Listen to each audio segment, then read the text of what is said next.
Welcome to the second edition of the Astro Bot History Series, where I discuss every single VIP bot from Astro Bot. In this video we're covering every character that debuted mostly on the PS2, occasionally on the PSP, from 2000 to 2006. If you missed the first video all about the PS1, then please check the description for a link to that. You can also find a link to a playlist of every music track used in this series if that's something you're curious about. Before we kick off the PS2, just a few points reiterated from the first video.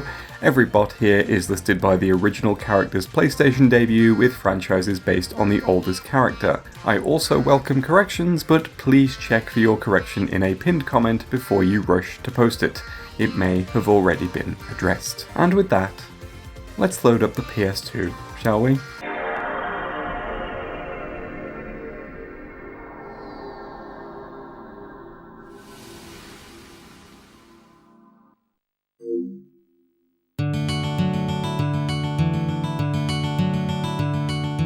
After completing work on the Overblood series, Akihiro Hino and his team left the small studio Riverhill Soft with the goal of forming a new company. This new company signed with Sony in the late 90s with the goal of developing a game for the upcoming PS2. Hino named his new studio Level 5, after the highest mark possible on Japanese report cards. Their first game was Dark Cloud, an early game for the PS2 in 2000, a dungeon crawler action game with an entire town builder grafted onto it. Players would enter dungeons, defeat monsters, and collect Atla, which is a mystical energy representing buildings, people, and items that have been magically removed from nearby towns. By returning this Atla to the towns, the player could use these elements to rebuild them. The character doing all of this was Tone, a resident of Nolan Village, and the sole survivor of an attack by the Dark Genie. This incident calls forth the Fairy King, who hands Tone the magical Atla Miller stone that allows him to rebuild his home,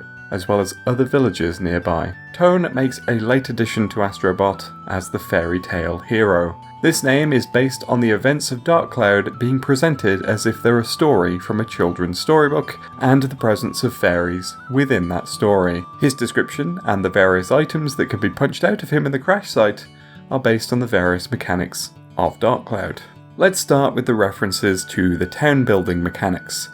To rebuild his village, Tone must collect Atla from a dungeon and return it to the village. The village has its own menu where you can place items just like a city builder. As the game progresses, you'll find other locations where you repeat the process. Items come in three types: houses, add-ons for houses, and additional village parts such as trees and paths. The house and tree that can be smacked out of Tone are the first and third category respectively. The parts for houses are usually things like additional rooms, important items, and of course, the residents themselves. Every time you place a resident in their home, they will usually have a request for Tone to complete about the placement of it. Meeting these requests grants additional rewards. The bot description may be a reference to these requests, as well as a reference to the 1989 Kevin Costner movie, Field of Dreams. Another Atla item that Tone can be found with is the windmill, which he will hold and look at while hanging out in the crash site, or another one can be knocked out of him. This is Dran's windmill, the major focal point of Norune Village. While it and its various pieces can be found like any other Atla item, it serves a special purpose, as correctly building this will grant you the key to the boss of the local dungeon. The dungeon is where you'll spend all your adventuring time, and for Norune Village, that is the Divine Beast Cave, which is made up of long cave passageways marked by torches. The torches near Tone in the crash site are possibly a reference to this, or those seen in the village during the game's opening cutscene. The chest that Tone is sitting on may be a reference to the various treasure chests that are found within the dungeons, and provide you with mostly helpful items. There are other items that Tone can drop when hit. Most of these items are gems. In Dark Cloud, gems can be equipped on weapons to improve their stats, providing elemental attributes or increasing their strength against specific types of monsters. However, weapons would break, so you needed an item to prevent that from happening. That's what the little bag item is. It's repair powder, an item you'll need to keep stocked up during your dungeon ventures to keep your weapons in the best condition. The final item that Tone can drop is a key. Unsurprisingly, keys were used to open specific locked doors in dungeons. These could be doors to the next floor or doors that took you to optional challenge areas. However, while all these required keys to open, none of the keys in Dark Cloud remotely resemble the basic key in Astro Bot. Dark Cloud was a decent success, and Level 5's second project would be, perhaps unsurprisingly, a sequel. Dark Cloud 2, or Dark Chronicle for everywhere that wasn't North America, released for the PS2 2 years later, bringing with it the same basic formula, but drastically improving everything about it. Dungeon crawling was made less repetitive, town building was made more in-depth, and it gained a fresh new visual style making use of cell shading that made it look stunning. There was also a deeper storyline and focused on 2 protagonists instead of 1. The game focused on a boy named Max and a princess from the future named Monica, who must work together to stop a maniacal emperor from destroying the world. To achieve this, they must rebuild parts of the world using their special stones while fighting off the dangers of the dungeons on the outskirts of these areas. As you may be able to tell from that description, gameplay was much the same as Dark Cloud, split between dungeon crawling and city building. Only now, fishing and golf minigames helped break up the monotony of the dungeons. Meanwhile, Monica could make use of monster forms to change up her moveset, and Max could pilot a mech. Dark Chronicle is generally considered a beloved RPG for the PS2, so naturally there's a cameo in Astro Bot. Max appears as the reliable narrator who writes a heck of a letter, both of which are a reference to how the game's story is framed as a letter that he writes to his mother, detailing the adventures he's been through. Sadly, Monica does not appear as a bot alongside him, which I feel is a missed opportunity. Max can be found playing with his gacha item, the Model Village, whose description calls it a Georama diorama. This references the city building parts of Dark Chronicle, which is done in a mode called Georama mode. Max carefully placing buildings and shuffling them around references how customizable the game's towns were within this mode. The Dark Cloud series were the first games developed by Level 5, a company that would go on to become one of the industry's more beloved developers. They would go on to make a couple more RPGs for Sony, including one that we'll be talking about later. Both Dark Cloud and Dark Chronicle are available on PS5.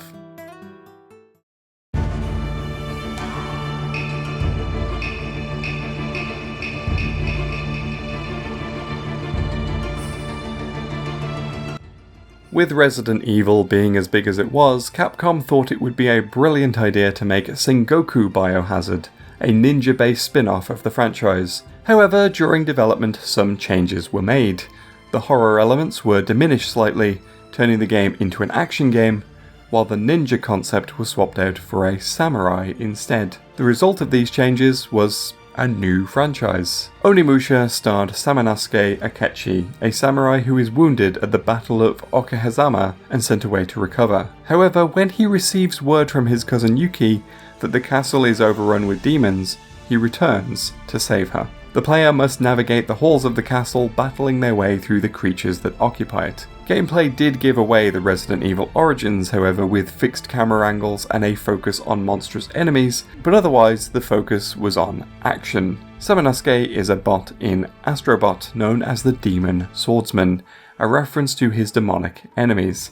His gacha item is the inherited Uchigatana, the initial sword that he wields in Onimusha. When standing in the crash site, Samanosuke will perform a few motions directly inspired by his original game. He will swipe his sword a few times left and right before performing a downward swing. This was his basic attack string in Onimusha, which would be used throughout the game. After these swipes, he will hold his sword out to one side before guarding, a similar animation to whenever he obtains a dragon orb that grants new abilities. When hit, strange motes will float out of him before he pulls them all into his hand. These are Genma souls, which release whenever an enemy in Onimusha is defeated. Red souls will grant Samanosuke the ability to upgrade, while blue and yellow are used for healing. He is able to absorb these thanks to the Oni Gauntlet, granted to him by the Oni who wish to see him succeed against the demon hordes. With this, the souls of enemies can be pulled into his hand for later use. This gauntlet is also referenced in the bot's description,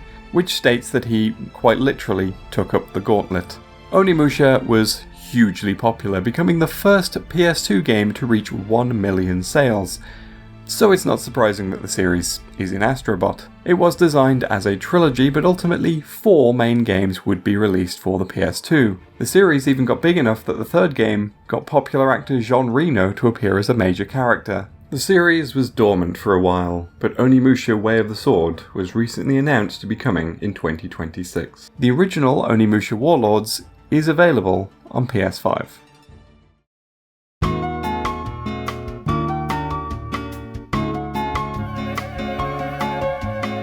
There is basically no information on this game's development anywhere I can find, it seems. Somewhere, during the PS2 era, whoever at Sony Japan was commissioning the weirdest stuff they could possibly find, agreed to publish a game from developer Zoom about a mosquito. Sony America and Europe didn't want to touch it, but Eidos opened up a special publishing arm called Fresh Games that made it a mission to bring quirky and unusual ideas from Japan that otherwise wouldn't get a chance. The game originally released in 2001 for Japan and 2002 in the West.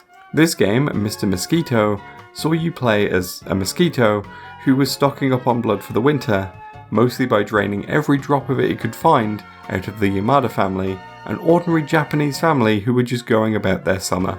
To do this successfully, you had to reach the correct points on each member's body and remain undetected throughout your mission. If your target was alerted, you'd have to attack pressure points to calm them down. If you did really badly though, they could just straight up swat you. At least one of the levels involved finding the family's teenage daughter in the bath and sucking blood out of her breasts. Look, it was a different time in the 2000s. Anyway, that level specifically is referenced in Astro Bot and...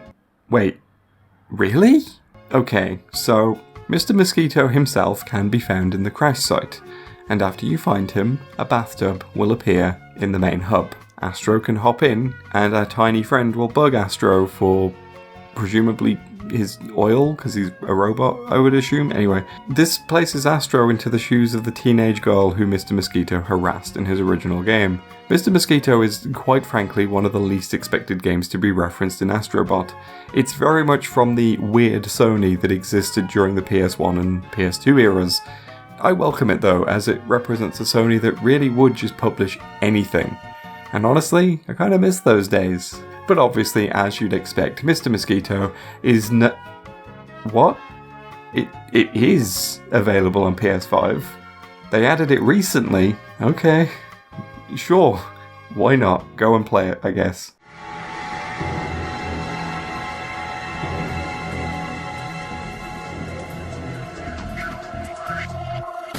After the success of the Resident Evil franchise on the PS1, various concepts for the future of the series were developed within Capcom.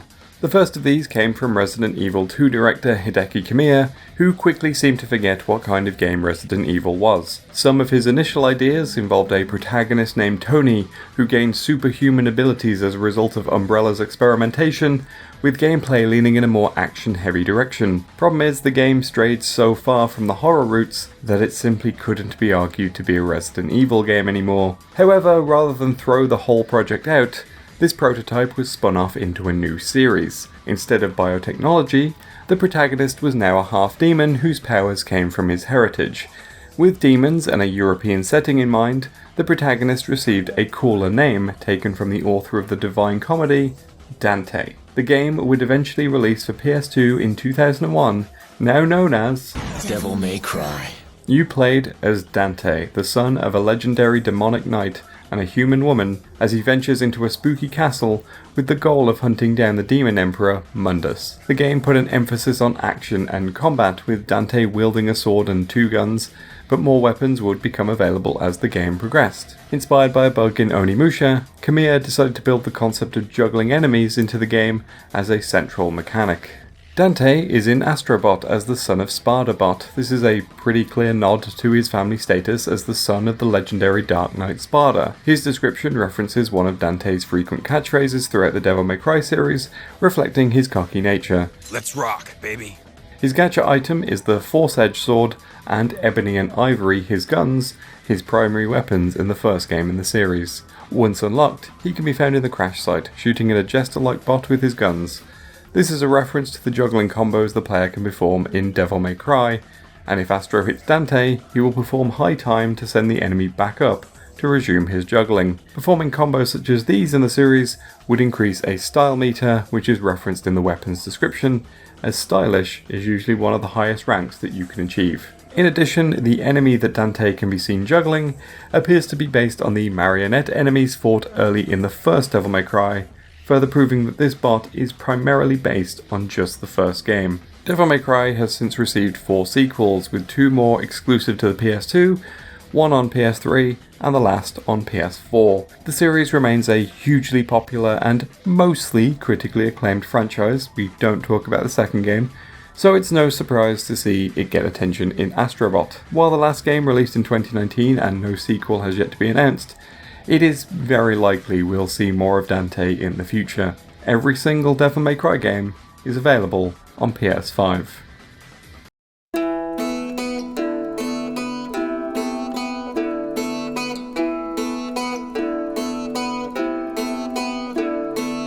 After watching a TV commercial featuring a woman guiding a child by the hand, designer Fumito Ueda began to wonder how this could be turned into a video game concept. Taking inspiration from cinematic games such as Another World, he envisioned an action-adventure about a boy helping a girl escape a castle, guiding her by holding her hand. When Ueda joined Sony in the 90s, he began to experiment with his idea, eventually forming Team Ico to realise his vision. The game was built around a concept video that Ueda devised and directed the team on the principle of subtracting design, or stripping away every element that distracted from the clear vision that he had. The resulting game was a minimalist adventure game known as Ico. Ico surprised many when it released for the PS2 in 2001. This stripped-back minimalist game was entirely unlike any other game of the time. Combat was limited, puzzles were central to the game's challenge, and its story was told through actions and little dialogue. You played as Ico, a boy born with horns, who is locked away in a mysterious castle due to fear that his horns are a curse. However, he manages to escape his prison and encounters a strange girl named Yorda, who he also frees. The two of them learn to work together to escape, facing countless challenges along the way. Ico was a huge critical success on release, with reviewers praising it for being a unique work of art within the medium. Players quickly latched onto the bond being built between Ico and Yorda, wanting to protect her as Ueda intended. Ico left a huge emotional impression on its players too, and despite its short length, it managed to stick with its fans for years. This critical praise was so notable for Sony that it's inevitable that both Ico and Yorda are bots in Astro Bot. Ico is the Horned Protector, a reference to him being a cursed boy with horns, and his role as Yorda's protector in the game. His description, sticks to the shadows, makes it sound like he's stealthy, but really it's a reference to how he often takes a stick to the shadowy enemies of the game. Yorda is the Elfin Prisoner, a straightforward descriptor of who she is, and she needs to be led by the hand in her description, which is a central gameplay mechanic in Ico. Ico can also be given a watermelon, known as the beachside snack, which is described as something to share with a friend. This is a reference to a special ending in Ico, where he can pick up a watermelon and take it to Yorda on the beach, which leads to a scene of them sharing it as the game fades out. If you hit him while he's eating the melon, one of his horns will fall off, in direct reference to something that happens in all endings of the game. Yorda meanwhile can obtain the uncomfortable couch, which is the stone sofa that's used as a save point throughout Ico. When players reload their game, Ico and Yorda will both wake up on this couch. Her basic animation sees her chasing after a pigeon, something that she'd love to do in the original game if you left her to her own devices. Her hit animation also references the ending of Ico, as her body turns to an electrified shadow. Ico is still praised today as one of the greatest games ever made. Its success led Team Ico moving on to other similar projects, which we will cover later in the video. Ico is available on PS5.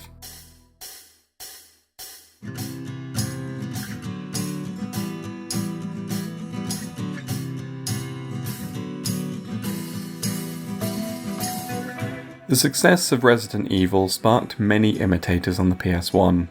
Many horror-themed games with fixed camera angles, limited resources, and horrible creatures appeared on the system, including one from Capcom themselves in the form of Dino Crisis.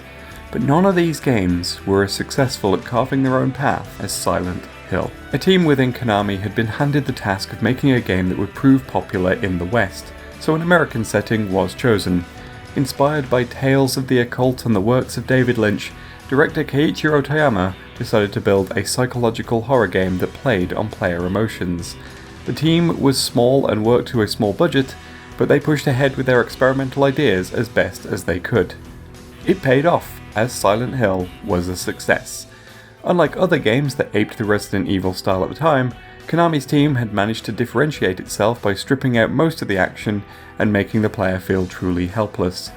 A Lynchian vibe permeated throughout the game, and its story left a lot of vague, open-ended questions. To many, Silent Hill was the superior horror experience. It was inevitable that this would lead to a sequel. Moving to the PS2, Toyama would leave the team for Sony, more on him later, and directorial duties would be taken up by Masashi Tsuboyama, with a scenario by Hiroyuki Owaku. This time around, the focus was on plot, and the decision to introduce a new set of characters within the town of Silent Hill was implemented. While the first game focused heavily on Harry Mason facing off against a cult who have dark designs for his daughter, the sequel would focus on a man named James Sunderland who was looking for his deceased wife, and the cult aspect was entirely absent. Instead, most of the horror would come from within, with the monsters representing James's subconscious thoughts. Silent Hill 2 also introduced one of the franchise's most iconic monsters to the series. While navigating the hallways of the Woodside apartments, James encounters a creature ominously standing behind some bars wearing a large, rusted metal pyramid on its head. It appears as an unkillable being throughout the game, tormenting James and lugging around a giant knife as a weapon. The creature would come to be known as Pyramid Head by fans, and its iconic status was sealed. With Silent Hill being such a popular series on the PlayStation, and with Pyramid Head being such an iconic monster, it's unsurprising, and also very funny, to see him in Astro Bot. He can be seen stalking around the crash site, dragging the great knife behind him, similar to his movement in his initial boss fight in Silent Hill 2. Most of the other references are just jokes about how impractical his design would be in reality, with a heavy metal pyramid and a knife that big. None of these things are specific references to the game itself though. Even his hit animation is a joke based on the weight of his sword, and he doesn't wield it as comically useless in his home game. Quite the opposite, in fact. Silent Hill continues to be a beloved horror franchise despite its mixed quality over the years. Silent Hill 2 would be followed by a third game which won just as much acclaim as its predecessors. After this, The Room, Origins, Homecoming, Downpour, and countless other spin-offs have been met with a mixed reception. The series went dormant in 2012 until a playable teaser for a new entry in the series was released, with Metal Gear's Hideo Kojima at the helm. However, this was cancelled and the series disappeared again, until more recently, where a whole wealth of new games have been confirmed, including Silent Hill F, Silent Hill Townfall, and a recently released remake of Silent Hill 2. Hopefully the positive reception to the latter will lead to a wider revival of the franchise in coming years. While the original Silent Hill games are not available, the aforementioned remake of Silent Hill 2 is on PS5. The only other Silent Hill game on the console is The Short Message. Do not play it. It's bad.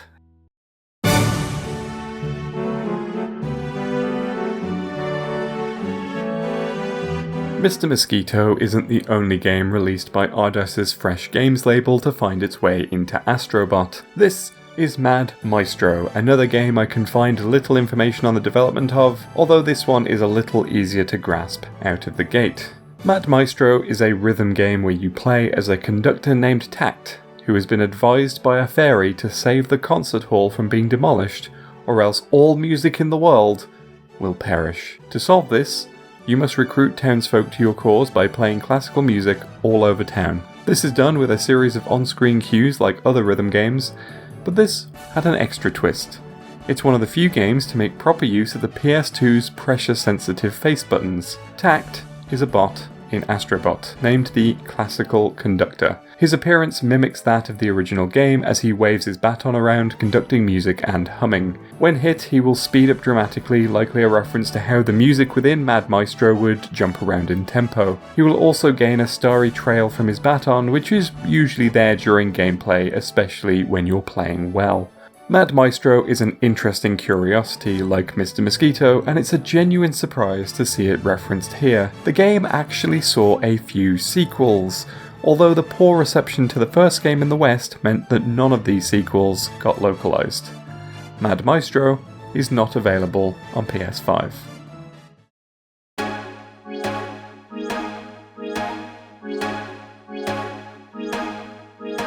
Sometime between 1994 and 1995, members of Sega's United Game Artists team visited Europe to do research for Sega Rally. While there, Tetsuya Mizuguchi visited an open-air music festival and was fascinated by the movement of people to the music, and he wanted to make a game that captured that feeling. However, the technology at the time was nowhere near good enough for him to realise this vision, and he had to wait until Sega developed the Dreamcast. Development was tricky, as Mizuguchi struggled to convince other team members of what he had in mind until they played the prototypes. He enlisted the help of a group of visual artists who understood the relationship between visuals and music to bring the game to fruition. However, a second problem emerged, as Sega's console fortunes were dwindling. The Dreamcast was horribly underperforming, and the decision to move into third-party production was being put into place. While the Dreamcast version of Mizuguchi's game was going to go ahead, the team also had to develop a version of the game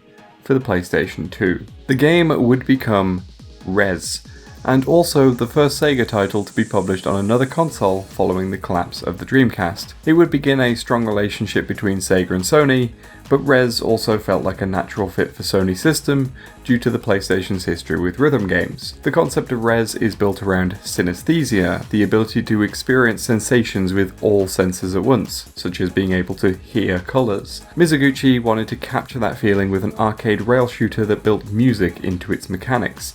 When a player shoots, a music note will play, enhancing the soundtrack, and if the player can chain enough attacks together well enough, the visuals and music would all boost, all with the goal of inducing a trance-like state in the player. The concept of Rez revolved around being a hacker in a computer system, inspired by the movie Tron. As the virtual representation of this unnamed hacker, you flew around shooting at threats on the network, and ultimately reaching the centre of it all to find and wake a powerful AI. Due to Rez being the first Sega game on the PS2, it's not hard to see why it turns up in Astro Bot. This is the Rhythmic Hacker, a bot based on the Evolution Level 1 version of the hacker that you begin Rez as. His gacha item is the Malware Missile, a direct reference to the enemies and hazards that you have to shoot down in the original game. The bot's appearance in the crash site also heavily resembles the gameplay of Rez, with lock-on targets shooting projectiles at enemies around the bot. Hitting the bot also sees it chain together multiple shots. Rez also shipped with a device known as the Trance Vibrator. This peripheral plugged into a PS2 USB slot and provided vibrations along with the game. This was meant to tap into Mizuguchi's vision of blending the senses together,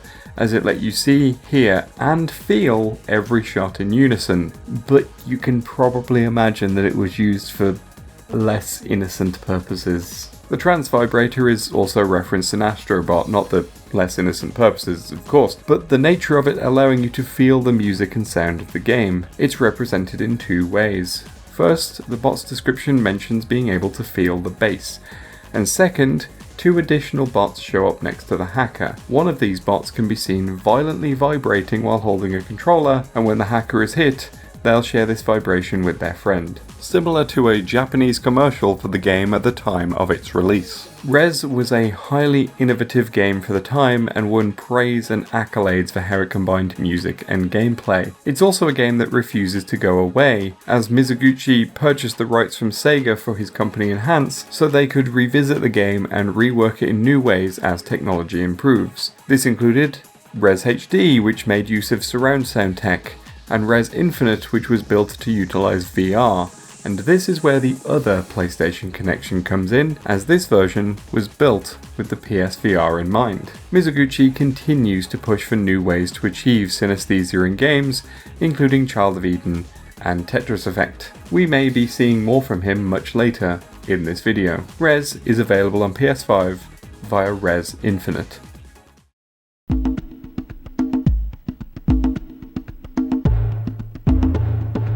After Crash Bandicoot was taken away by Universal, Sony were left without their original mascot. But they did still have the original developer. Naughty Dog were still interested in working with Sony, and during development of Crash Team Racing, development of an entirely new game for the PS2 had begun. This new game was set to feature two main characters that would journey together, and the cartoony nature of the duo was to be emphasised, with the team hiring animators from Disney and Nickelodeon to make something unique. That game would become Jak and Daxter, the precursor legacy.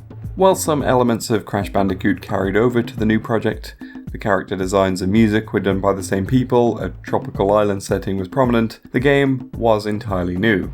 For a start, it was now a series of open levels that transitioned seamlessly between one another, something mainly done to show off that the PS2 was capable of it. The game starred Jak, a resident of Sandover Village, and his buddy Daxter, who gets turned into a weasel-otter hybrid creature known as an Ottsel. They set out on a quest to convince the Dark Eco Sage into turning him back, but they quickly become embroiled in something much larger. Jak and Daxter are bots in Astro Bot. Initially you find Jak and then unlock Daxter from the gacha machine. Jak is known as the Eco Warrior, a term related to his ability to channel Eco to enhance his combat abilities. In the first game, Eco was an energy source that Jak could collect and use to his advantage, and it came in a variety of colours. These included green Eco for health, blue Eco for speed, yellow Eco for projectile attacks, and red Eco for strength. While standing in the crash site, Jak will pose while Daxter wriggles around on his shoulder, similar to the dynamic the duo have in the games, where Jak is stoic and solid, while Daxter is a twitchy animated character full of energy. If Astro gives them a whack, Jak will faint and Daxter will slap him around the face, which is similar to some of the death animations seen in the first game. In addition, Daxter's gacha description mentions that he is a bug exterminator on the side, which is a reference to his spin-off game on the PSP, where a lot of the game revolved around doing exactly that. Jak and Daxter proved to be a huge early success for the PS2, with the series pivoting into darker, more mature avenues with the following games, following the trends of the industry at the time. Naughty Dog developed 3 games and a kart racer, while 2 spin-off games were developed by external studios, including that aforementioned PSP Daxter solo game. The series has been dormant for some time, as Naughty Dog's management shifted around and no one else seems willing to take up the mantle of continuing the series, but the duo remain a popular presence in PlayStation to this day. The original Jak and Daxter games have all been ported to the PS4, meaning that they're all playable on the PS5.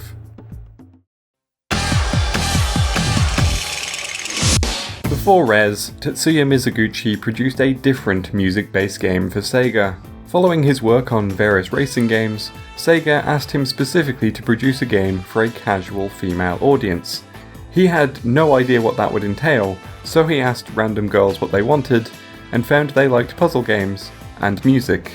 This gave him the idea of a rhythm game where players press buttons in time with the music. However, he didn't like the initial design, which was literally just pushing buttons to the music. It was only when he saw a segment from the rhythm troupe Stomp doing a call and response routine with their audience that he hit upon an idea. Taking further inspiration from 80s music videos and the retro-future aesthetics of the 1960s, he would combine all this into the game that ultimately fulfilled Sega's request. Space Channel 5 stars Ulala, a TV reporter in a wacky sci-fi setting reporting on an alien invasion, with aliens determined to make the human race dance relentlessly. However, Ulala also takes an active role in defeating the aliens, using her dancing skills and ray gun to imitate their dance moves and rescue the humans caught up in their scheme. Gameplay was simple. You'll see the aliens doing a dance routine, mostly using directions on the D-pad, or going which requires you to press a face button.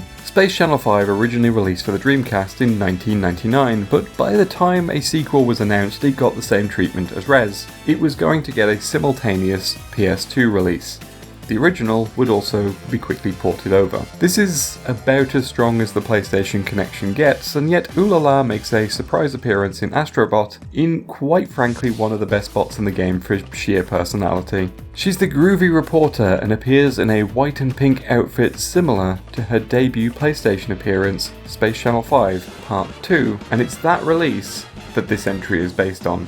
Her gacha item is the reporter's mic, and this, its description, and her name all reference her TV show, Ulala's Swing and Report Show. Her animations are all faithfully recreated from Space Channel 5. She will strut around the crash site in the same manner she would strut to the rhythm in between gameplay sections. At the end of each strut, she will point to each side just like the left and right directions from her games, before spinning around and repeating the process. When hit, she'll do a whole routine, and this we need to break down into constituent parts. The initial arm wiggle is the opening move of a victory animation for clearing a section of a level in Space Channel 5. Then she'll point left and right before firing hearts from her ray gun, which references the shooting portions of her game. In these sections, Ulala would aim and fire her ray gun at the aliens in rhythm. Finally, Ulala will draw a 5 in the air and pose, a reference to her sign-off animation at the end of a stage. Finally, all of this is wrapped up neatly in her description, which is a direct nod to what you're likely to hear throughout the original game. Up, down, shoot, shoot, shoot. Space Channel 5 is one of Sega's quirkier games, one that loves to make random appearances from time to time, usually in the form of cameos, but there was a VR game in 2020 as well. Sega was sued in 2003 over Ulala supposedly using the likeness of Lady Miss Kia, the singer of one-hit wonder Groove Is in the Heart, but this was ruled in Sega's favour. After this lawsuit, she couldn't ask for another. Ulala in Astro Bot is one of the least expected references, but it's certainly one of the most welcome. Sadly, the only Space Channel 5 game available on PS5 is the most recent VR game.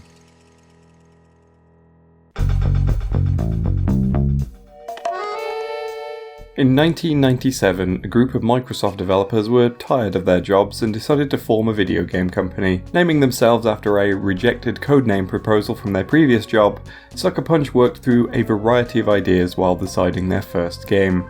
They were inspired by Oddworld and The Incredible Machine, but the ideas they tried to develop in response to that went absolutely nowhere. Eventually, they obtained a dev kit from Nintendo and decided to make a 3D platformer. Their first game, Rocket Robot on Wheels, was published by Ubisoft for the N64 after months of rejected publishing deals. It was a modest success critically, but failed to make much of an impact commercially. Looking to develop another mascot platformer, they reached out to Sony directly this time, feeling that first-party developed platformers tended to do better. They wanted their character to be a thief, and decided on making it a raccoon, due to how silly the idea of a raccoon wearing a thief mask was to them. Sony liked the idea, and signed them up. Due to the main character being a thief, stealth elements were added. There were a lot of successful stealth games on the market at the time, so it made logical sense. However, the character was also made into a thief who only targeted other thieves, so as not to send the wrong message to children. Eventually, their idea came to PS2 in 2002 in the form of Sly Cooper and the Thievius Raccoonus. Sly Cooper starred the titular thief through a series of heists. His goal was to retrieve the pages of the Thievius Raccoonus, a manual of thievery techniques passed down through the Cooper family, which had been stolen by the Fiendish Five.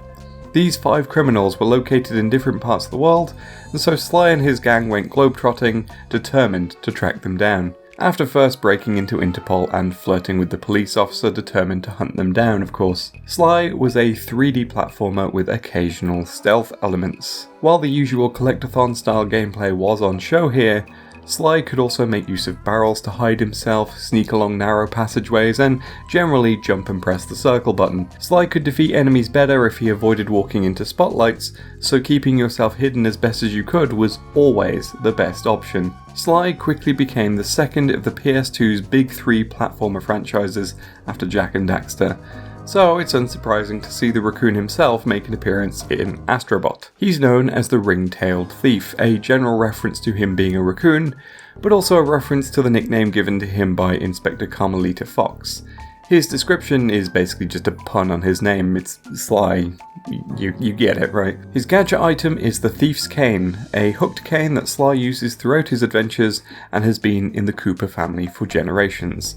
He also gains a safe that he spends his time in the crash site trying to break into. This is a reference to the safes that show up in the original game, usually where you could obtain new abilities or other rewards. When Astro walks near him, he will instantly hide in the safe before he can get close, a reference to how Sly is at his best when he remains unseen. In addition, Sly can be found in the slow-mo casino level, since a casino is a common heist location, so common in fact, that a casino is the location of the entire second world of the first game. Sly would gain 2 more sequels for the PS2, and 10 years later would gain a PS3 sequel developed by Sanzaro Games. The series has been dormant for a while, with news of a movie disappearing into the ether and Sucker Punch moving on to other projects. But Sly is fondly remembered as part of the PS2 platformer crew, even to this day. The original Sly Cooper is available natively for PS5, while the rest of the trilogy and Thieves in Time are available via streaming.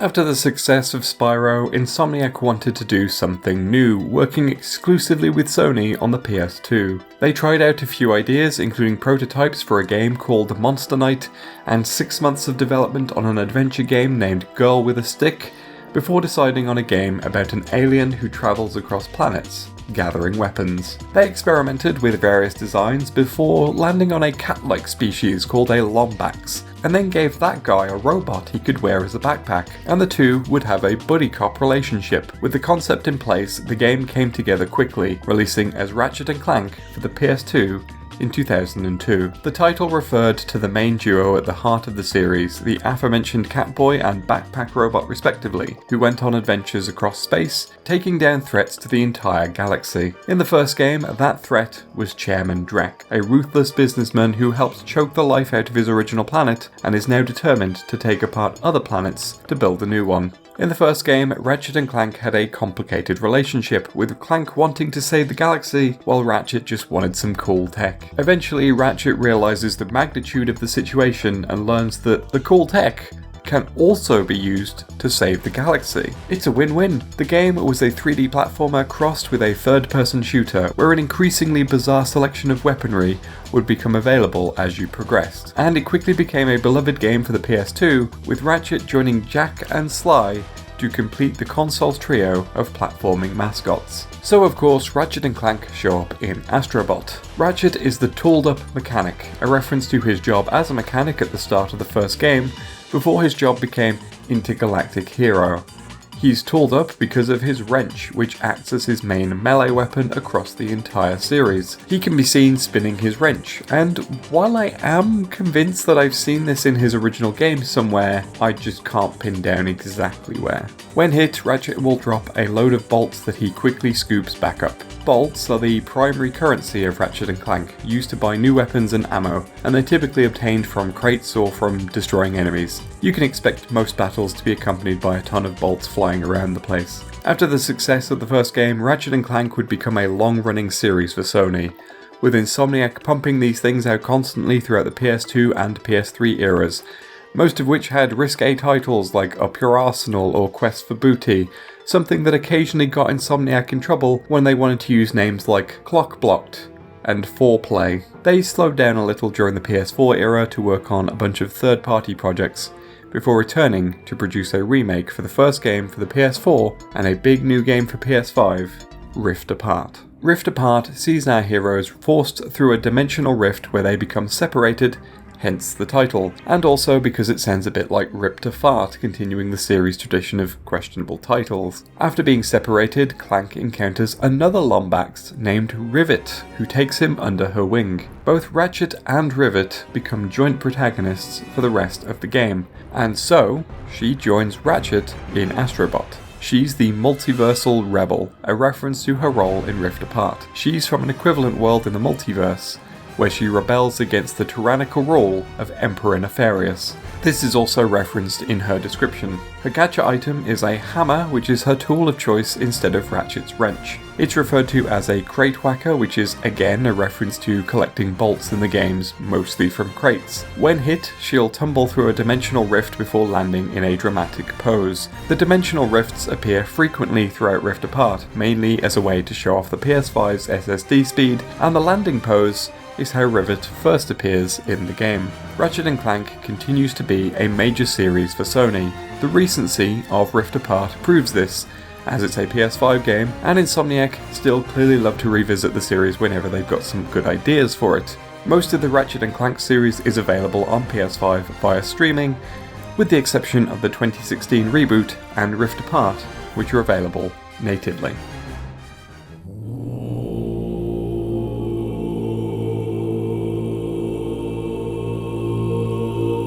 Eiichiro Toyama proved his worth as a great horror director on the original Silent Hill. However, after completing the project, he left Konami and moved over to Sony. It was here that he'd create another horror project, one built around multiple interconnecting storylines for different characters, Siren. The game was set in the town of Hanoda, an isolated rural place that lost contact with the rest of the world, seemingly inspired by the legend of Inunaki Village. In Hanoda, residents exhibit strange behaviour, influenced by the titular siren, while the water in the area runs red. You play as a variety of different characters, switching between them on a timeline, all trying to survive the horrors. Siren was also notable for the sight-jacking mechanic, where you could view the world through the eyes of other characters, including enemies. This made it easier to locate those enemies from their viewpoints, but using it made you vulnerable to their attacks. These enemies were known as the Shibito, cursed by the town's red water into zombie-like creatures who gradually get less and less human the more exposure they have to the town's influence. Being a PS2 exclusive horror game developed by Japan Studio, Siren got representation in Astro Bot with the creepy Sight-Jacker bot. This bot is one of the town's Shibito, as indicated by the name and old clothing. The name is a reference to how the Sight-Jack ability is available to the Shibito as well, as a way for them to communicate. The gacha item is a literal siren, and when you hit the bot in the crash site, it flies into a murderous rage at the sound, before returning to mundane farming. This is a reference to how the Shibito mindlessly go about their lives, until they are activated by the siren that occasionally screeches through the town. This is also mentioned in the bot's own description too. However, despite its representation here, the siren in the original game is not a physical device, and actually has more supernatural origins that I will not spoil here. The description of the siren states that it should be forbidden, which is a direct reference to the original game's European title, Forbidden Siren. Siren would get a sequel and a remake on the PS3 called Siren Blood Curse.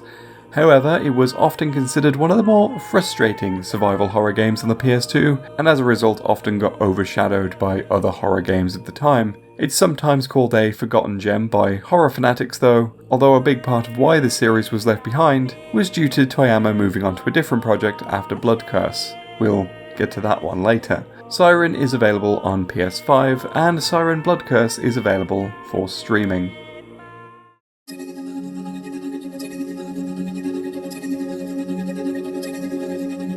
After working on 2 Rayman games at Ubisoft, creator Michel Ancel craved something new. He wanted to make a game that said something meaningful, set in a virtual world that felt real. He worked with a small team over 3 years to deliver his grand vision. In 2003, that game would release for the PS2 and other systems as Beyond Good and Evil. The game was set on the planet of Hillis, a mining planet covered in water, currently under siege by an alien race known as the Doms, and under the rule of a dictatorial government known as the Alpha Sections. However, there was also a prominent resistance, and the protagonist Jade was a photojournalist working for the underground network known as Iris. The game was an action-adventure where Jade explored various parts of Hillis in search of its terrible secrets. The game featured melee combat, photography, and stealth elements, as well as the ability to sail around the world map in a cool hovercraft. The game's story was a mixture of intrigue and mystery,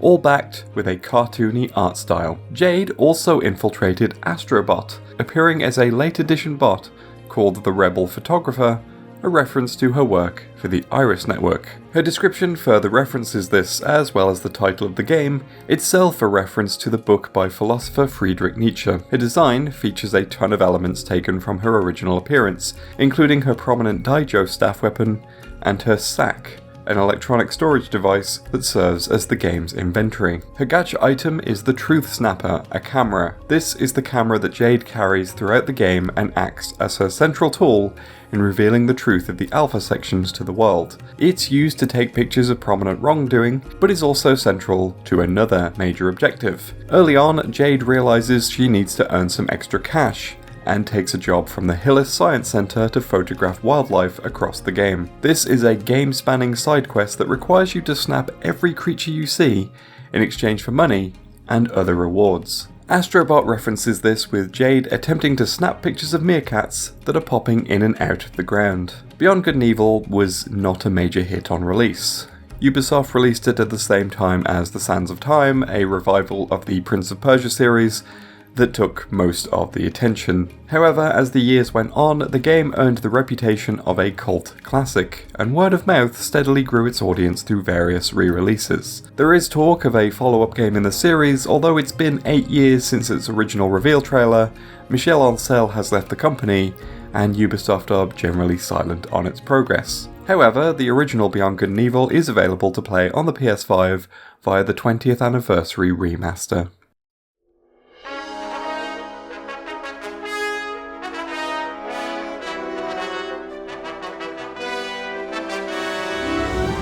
With the development of the PS2's network adapter, publishers were seeking out ways to make use of the online functionality. One of those publishers was Capcom, who set out to develop 3 network-focused games. Those games were a Resident Evil spin-off named Outbreak, a racing game called Auto Modelista, and a co-op action RPG called Monster Hunter. Monster Hunter saw you playing as monster hunters. Ostensibly, you are trying to bring balance back to nature, but in practice, it's you and your friends taking down great beasts and using their pieces to craft armor for yourself so you can go and take down even greater beasts. Players take on quests in a home village and head out to the wilds to get their bounty. There's just one problem with developing an online game for the PS2. Not everyone who owned a PS2 had the online functionality. This meant that some players were locked out of content if they didn't have players to join them, and so, as the series progressed, computer-controlled party members were added, including some non-humans. The felines were introduced in the first Monster Hunter as just one of the many monsters you could encounter in the wilds. However, these adorable anthropomorphic cats proved so popular with fans that they were given a new role to fulfill from the PSP game Monster Hunter Freedom Unite onwards. Felines were now living among humans and would take on roles within human society. Some of them became chefs or housekeepers, but the brave ones joined the monster hunters on their quests. Originally, these partner felines were known as feline comrades, but in more recent games they've become palicos, a combination of a calico cat and a pal. A palico is in Astro Bot as the cat-like companion. This adorable little guy is named for their role in Monster Hunter, as they're cat-like because they're felines, not cats. Entirely separate beast. Their description is filled with cat puns too, because of course it is. In addition, this particular palico is wearing the leather set armor, although in Monster Hunter games they can be fully customized with all sorts of armor types. I'm not entirely sure why the palico is sniffing a leaf while they hang out in the crash site. My best guess, based on my research, is this might be a reference to Fellvine, an item that prevents stealing from certain monsters, but can also be used on palicos to boost their stats. It also makes them a bit drunk, so it's likely the plant is similar to real-world catnip. The gadget item the palico gains is the explosive cask, which is a reference to the barrel bomb item from Monster Hunter. This item is exactly what you'd expect. A barrel full of explosive material that will explode if hit. The palico carrying it around while trying to get rid of it when it ignites may be a reference to how palicos can lay traps such as these for the player in battle. Where you find the palico is notable too, as they get eaten by a gigantic beast underwater, along with Astro, who has to save them. This is almost certainly a reference to how palicos risk their lives going up against huge beasts in their home game. Monster Hunter has been a hugely successful series from day one. The first game was a hit and spawned countless sequels, spin-offs and ports to all kinds of systems.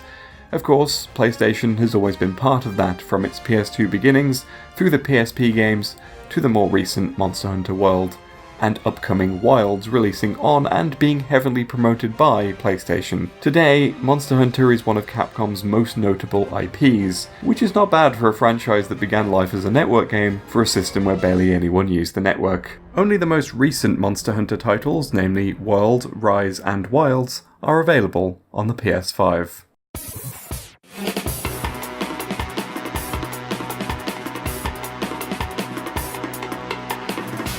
In the early 2000s, an artist at Namco came up with an unusual concept. Using characters he created for a cancelled project, he envisioned a game about rolling a ball, ideally one that became bigger over time. That artist was Keita Takahashi, and Namco agreed that his idea did have potential. However, they did assign just a small team on a budget to create it, but this suited Takahashi because he wanted to keep the concept as simple as possible, and that concept would eventually grow into Katamari Damacy. It launched exclusively for the PS2 in 2004, and featured a bonkers concept about the king of all cosmos going on a drunken bender and destroying all the stars in the sky. And so, he instructs his son, the prince of all cosmos, to fix his mistake by making new stars.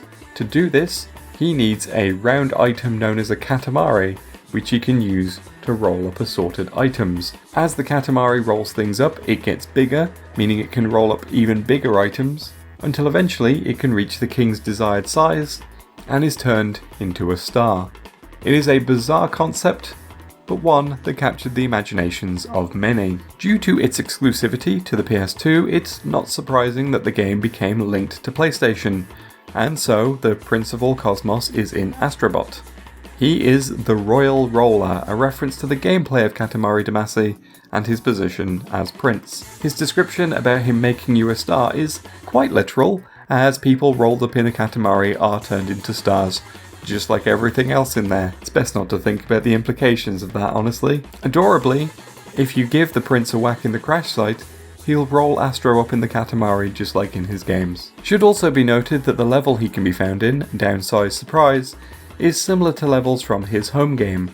The size changing mechanic isn't far from the nature of the Katamari, especially as levels would change size as your Katamari got bigger. The environment featuring elements of a domestic garden is also reminiscent to how many of the levels in Katamari were mundane locations. Katamari Damacy would go on to inspire an entire franchise, spanning into the PS3 generation. It is a beloved series with its quirky concept entirely unique in games. Takahashi himself hasn't worked on the series since the second game, We Love Katamari, however. Instead, he is responsible for other unusual concept games, such as Nobi Nobi Boy and Watam. He is currently working on the game To a T, about a perpetually T-posing boy. You can play Katamari Damacy and its sequel, We Love Katamari, on the PS5, thanks to the Reroll remasters.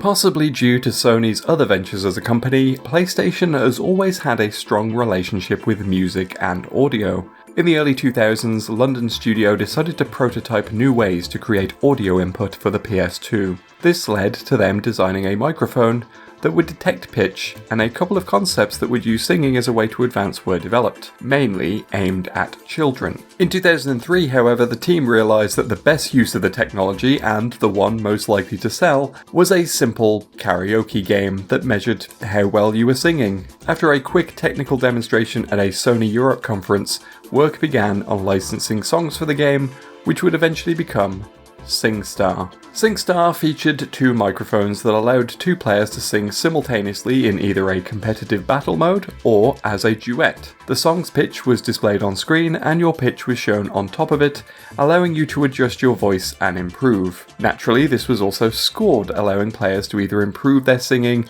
or simply brag to their friends about being better than them. Naturally, SingStar was a huge hit at parties, as it provided a fun and easy karaoke experience in the home. Weirdly, SingStar is represented by two bots in Astro Bot. The spirited crooner and amateur vocalist appear to be loosely based on the clothing styles worn by people on cover art for the series. They can also gain the SingStar microphones themselves, and will attempt to sing high notes when whacked by Astro. Their descriptions make reference to the battle and duel modes of the game too. SingStar was a massive hit and led to a huge casual market jumping onto the game, which was a likely contributor to the PS2 becoming the best-selling console in the goddamn world. There were so many of these games, even into the PS4 era somehow. That specific version did cause some controversy, however, by being forced onto all European PlayStation owners without the ability to be removed. SingStar was a phenomenon that just never stopped, right up until 2020, when it did stop. It makes sense it got represented in Astro Bot, and yet it was still somehow surprising considering how it doesn't have any real characters to speak of. Due to the closure of all the servers, SingStar is not playable on the PS5.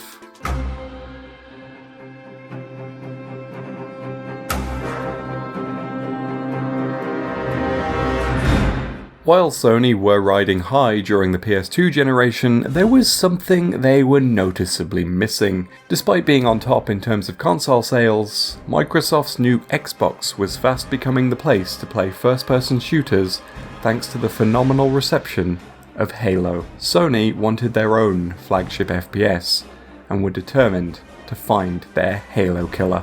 Dutch developer Lost Boys Games had been developing work-for-hire projects for several years, but after some management changes within their parent company, they changed their name to Guerrilla Games and developed their own game, Shellshock NAM67, for IDOS. But at the same time, Sony eyed them as the potential developer to make their Halo killer, and Killzone was put into development. Killzone was set in the far future after humanity has colonized two planets in the Alpha Centauri system, Vector and Helghan. Due to disputes over territory and resources, war broke out between the two colonies. Over time, the residents of Helghan mutated to adapt to the harsh environment of the planet, becoming a new race called the Helghast.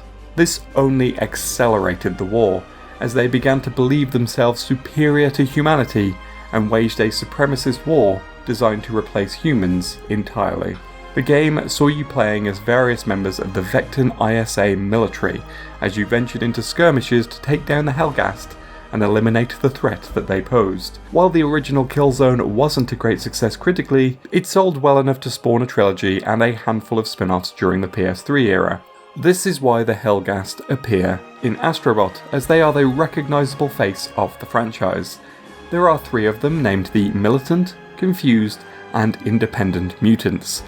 The mutant part of their name is a reference to how the Helghast are an evolution of the human race, forced by the harsh environment of their home planet. The rest of the references are all mostly gags at the expense of how many seemingly identical Helghast are thrown at the player in the Killzone games. Their shared gacha item is the Helghan munitions, which are rifles. Wait, no, they're PlayStation VR aim controllers, which is a light gun style peripheral for PlayStation VR. While this is a likely way to reference the shooter nature of Killzone without showing a real gun, the PlayStation Move Sharpshooter might have been a better choice, especially as the move was compatible with Killzone 3, and there are no Killzone games for PlayStation VR. While Killzone was a success during the PS3 era, it never quite became the Halo killer that Sony wanted it to be. Since 2013, the series has been quiet. While Killzone Shadowfall was a PS4 launch title, diminishing sales of the series meant it wasn't going to stick around for long. Nowadays, Guerrilla have stated that they're finished with the series and have moved on to another project. We'll be seeing more of that later on. The only Killzone games available on PS5 are Shadowfall, as it's a native PS4 game, and Liberation, released as a PSP classic.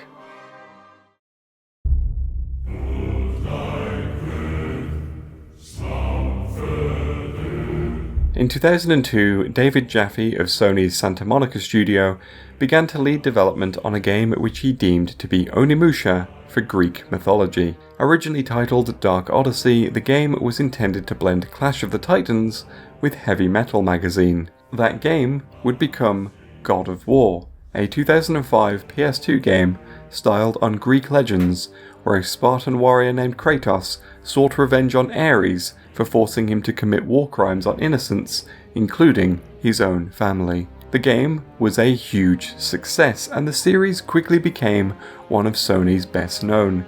Various sequels and spin-offs followed, all allowing Kratos to viscerally murder the entire Greek pantheon. However, Santa Monica Studio would soon run out of gods to kill, and so a new direction was required. In 2014, just after the release of God of War Ascension, the new creative director Cory Barlog sought to take the series in a new direction. Kratos would move away from ancient Greece, and the tone of the game would shift from brutal, bloody battles towards more introspective storytelling that examined what happens when someone like Kratos grows old and starts a family. In 2018, the new God of War would release. It saw Kratos now living in the Norse lands with his new son Atreus as they sought to venture to the largest mountain in the Nine Realms and scatter the ashes of the boy's mother. No longer a bloody brawler full of spectacle, the 2018 game made combat more grounded and heavy and told a deeper story in this strange new land. The direction that both this game and the 2022 sequel Ragnarok took is the basis for all God of War representation in Astro Bot. Mainly, a bot representing Kratos himself. The history of the God of War series is referenced in the Kratos bot description, which states that Greece is ancient history. Kratos himself is known as Dad of Boy, and the Atreus bot is known simply as Boy. Kratos' name is based on the affectionate nickname that people gave to the 2018 game to distinguish it from the original 2005 game. This is down to the fact that in the 2018 game, Kratos has a tendency to refer to his son simply as Boy, boy, boy, boy, boy, boy. Atreus' gacha item is his bow, which features a description mentioning that he grew into it. This references how Atreus was taught how to use a bow in the 2018 game and used it as a weapon to aid Kratos. By the time of Ragnarok, he has become a lot more proficient in using it. Both Kratos and Atreus can be found in the crash site sitting around a campfire, something they would often be seen doing throughout Ragnarok. This is due to their actions in God of War 2018, leading to the onset of Fimbulwinter, an encroaching frost that is said to lead to the titular Ragnarok, better known as the end of the world. Fimbulwinter is mentioned directly in the description for the campfire in the gacha machine. Atreus' description and animation when hit references his shape-shifting ability introduced in Ragnarok. It's first discovered when Kratos fights a bear, only to discover it's his own son. The description refers specifically to scenes in Ragnarok where Atreus gets angry and transforms into an enraged bear. In other scenes he can also turn into a wolf, and both of these forms are referenced in Astro Bot.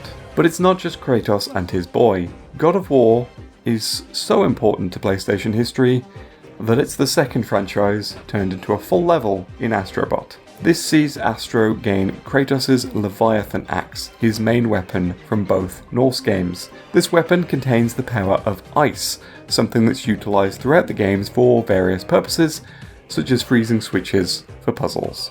While Kratos wields it as a standard melee weapon, he is also able to throw and call back the axe at will, which Astro also gains the ability to do. Those ice puzzles are also scattered throughout the Bot of War level and operate in very much the same way. Kratos also gains this axe as his gacha item, which he will throw at Astro when hit, freezing him in a block of ice.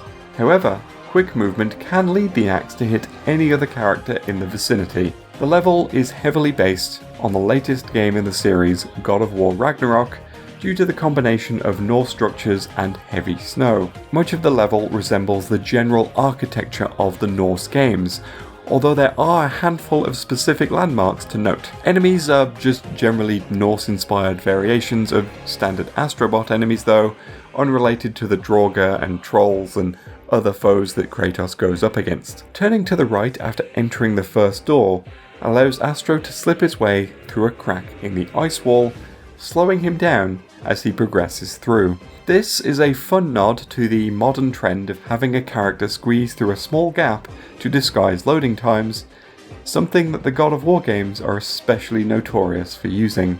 Beyond this, you will find the Ironwood Jotun bot. This is Angerboda, a character introduced in God of War Ragnarok. In Norse mythology, she is a giant, or a Jotun, referred to as the mother of monsters, and birthed the legendary Fenrir and Hel, the ruler of the dead. In God of War, her role is a little different, as she lives in the mystical Ironwood, painting pictures that show prophecies. She and Atreus bond throughout the game, steadily forming a relationship. In her area, you'll also find a wooden cabinet-like structure which can be whacked open to reveal some cool art. This is a reference to the Jotnar shrines from God of War 2018, which were created by the Giants and featured stories and prophecies. These are the same prophecies that Angerboda paints and keeps watch over in Ironwood.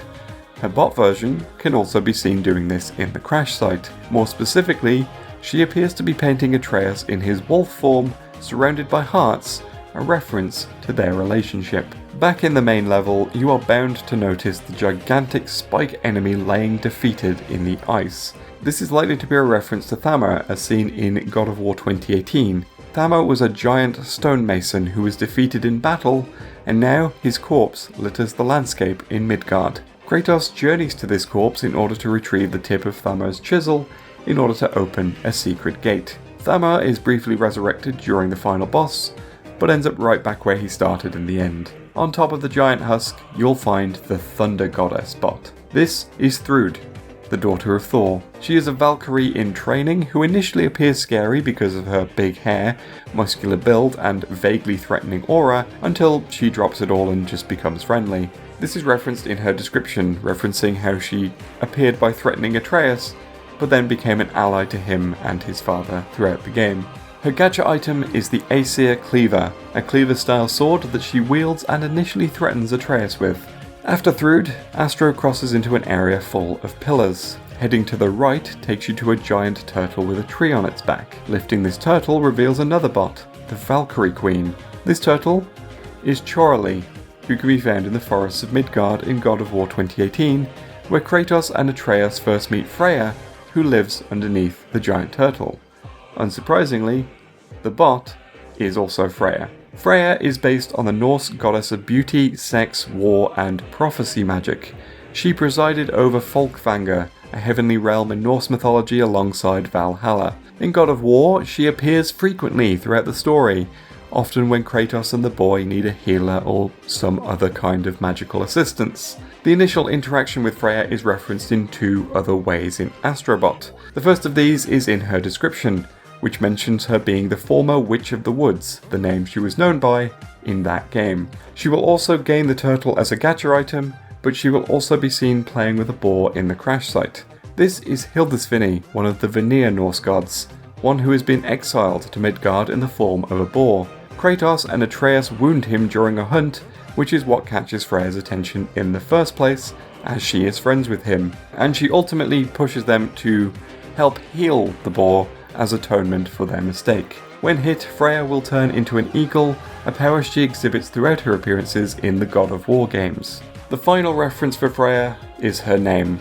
Before becoming Witch of the Woods, she was Queen of the Valkyries, a powerful group of Norse female warriors.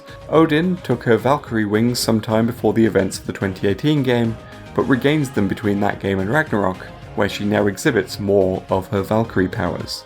Back in the Bot of War level on the opposite side of the area, you can find a horn which you need to literally blow into. Doing this causes this big snaky boy to appear. This is Jormungandr, the World Serpent. In Norse mythology, this creature was said to encircle Midgard, biting its own tail. If it ever stopped doing this, it would trigger Ragnarok. In God of War 2018, Kratos summons him by throwing his axe into the Lake of Nine. In this game, he aids our heroes, but only once they find someone who understands his language. He is later summoned with a big horn, just like in Astro Bot. Jump onto Jormungandr's back and you'll find the Thunder God bot, and if you know anything about Norse mythology, you will know that this is Thor. As with many major gods in the God of War series, he's antagonistic towards Kratos, mainly due to how Kratos took out his half-brother and his sons. This leads to multiple battles between the two throughout the games. But it's not just Kratos he dislikes. The reason he can be found on the back of Jormungandr is due to his hatred of the giants, including the World Serpent himself. This was instilled in him by his father Odin, and the two fought a brutal battle prior to the events of the 2018 game. This is also referenced in how he's menacing a snake in the grass in the crash site. His gacha item is the legendary hammer, which you may have already correctly guessed is Mjolnir, the mythical hammer that only he is capable of wielding. He can be seen standing menacingly with it in the crash site, and when hit, he will throw it into the ground and it'll arc electricity around, similar to certain moves in his fights against Kratos, although in Astro Bot he bears the brunt of it instead. As you enter the next area in Bot of War, turning to the right allows you to access an area with a tree. Here you can shoot down a raven carrying a bot that's just a head. This is the smartest man alive, or more specifically, Mamiya! Smartest man alive. He's a mythological wise man who was beheaded during a war and whose head would recite advice and wisdom to Odin. In God of War, Mimir was bound to a tree on Midgard's highest peak as punishment for working with the giants, who Odin was suspicious of. Kratos finds Mimir on this tree. He agrees to help Kratos communicate with Jormungandr, but in order to free him, his head must be removed and taken to Freya to be revived. After this, Mimir spends the rest of the game hanging from Kratos' belt, dishing out wisdom to the duo as they traverse the 9 realms. Mimir can be found in the crash site reading a book. This is something he can be seen doing in God of War Ragnarok, although he doesn't set himself on fire like he does in Astro Bot. Also, special note on Mimir, most bots have blue eyes, or occasionally red if they're possessed or a zombie or something. Mimir is the only human bot with green eyes, a reference to his special eyes made from crystals from the realm-hopping Bifrost. The reason he's being besieged by a raven in the level is a reference to his tumultuous relationship with Odin. In Norse mythology, Odin is the All-Father of the Pantheon, the wise patriarch at the top of the pecking order. And pecking order is probably the correct term as he is closely associated with ravens. According to mythology, he kept 2, Hugin and Munin, representing memory and thought respectively. They acted as his messengers and allowed him to maintain watch of all of Midgard. In the Norse God of War games, Odin has significantly more ravens, and they can be found throughout the world as a type of collectible. They act as his spy network, and Kratos destroying them sees his influence diminish. Ravens are also a collectible in Astro Bot, although here they're just a fun thing for a trophy, not anything more significant. Which brings us back to the tree where you find Mimir, because there is also a checklist for the ravens here. The presence of both is interesting, as they both have connections to trees. Mimir is found imprisoned in one, as we've stated, while in God of War Ragnarok, the defeated ravens can be found gathered on a special tree in Niflheim. This tree is the main inspiration for the one in Bot of War, but the Mimir connection is interesting too. The final 2 bots you can find in the Bot of War level are the Dwarven Blacksmith and the Dwarven Artisan. These 2 are the dwarf brothers Brock and Sindri, both of whom are major allies to Kratos during his journey. As their names suggest, they are a blacksmith and artisan respectively, meaning they make equipment for Kratos. Together they made the Leviathan axe, although in recent years they've had a falling out, which eventually gets sorted out during God of War 2018. During the game, both Brock and Sindri can be approached for upgrades of various stripes, which is why both of them can be seen at crafting tables in the crash site. Their animations and descriptions reference their respective personalities. Brock is a brash, sweary little fella, one who tries to convince Kratos to let him upgrade the axe by calling him a Son of a bitch. Meanwhile, Sindri is a more awkward, squeamish guy, one who gets upset when handling the axe after Kratos has used it extensively in battle, or finding the smell of a dragon's tooth repulsive. Their animations aren't specific to anything as far as I can tell, but just a continuation of their respective personalities. However, where you find Sindri is important as well, as he is found inside a chest. Chests can be found throughout the God of War series and usually offer upgrades in one form or another. In the original Greek games, chests would contain orbs for healing, magic meter, and upgrades. Some chests would contain items instead, such as phoenix feathers and gorgon eyes, which enhanced Kratos' abilities. In the Norse games, all chests contained items. These could include attribute upgrades similar to the original games, crafting materials, or special abilities known as runic attacks. The chest you find Sindri in is based on a legendary chest, which usually contain those runic attacks. When Kratos bot idles in the Bot of War level, he will sometimes angrily smash a crystal under his foot. This is a reference to the health stones that Kratos can smash to heal himself throughout the Norse games. Finally, there is the music, which is built out of samples from the original God of War and God of War Ragnarok soundtracks, with the themes of Kratos and Atreus being the most prominent, along with original melodies composed by Astro Bot's lead composer, Kenneth Young. But don't take my word for it, here's him describing his own process of making it in an interview with VGC. So I got access to the stems. Obviously, the God of War music is orchestral, so when they're recording the orchestra, they actually record it in sections. So like the string parts are on like one recording, the brass is on another, woodwinds on another, and then you've got like all the choirs on a separate bit. So I've got like dozens of tracks that's all this amazing orchestral arrangements.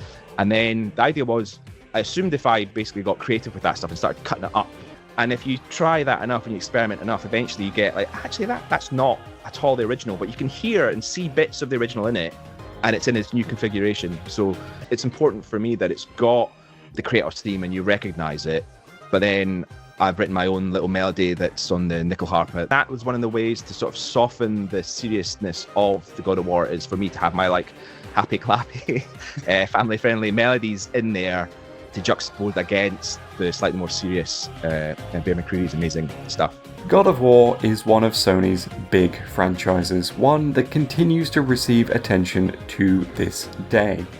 The recency of Ragnarok is proof of this. Kratos has often been seen as a more mature mascot for Sony, whether in his Greek or Norse form. The series has garnered plenty of critical success and remains one of Sony's biggest selling first-party franchises of all time. It's almost guaranteed that we'll be seeing more from the series in future, with rumours suggesting that the Egyptian pantheon may have to watch out for Kratos in future. God of War 2018, Ragnarok and God of War 3 are available on PS5. The first two God of War games are available only via streaming. Boy.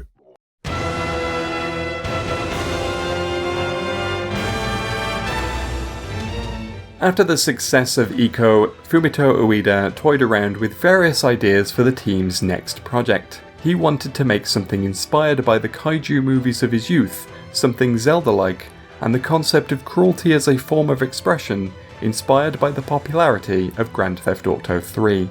Somehow, all three of these ideas made their way into the project, where players would be tasked with taking down giant enemies which would have to be solved in a similar manner to a Zelda dungeon, with an underlying feeling that the killings themselves were cruel.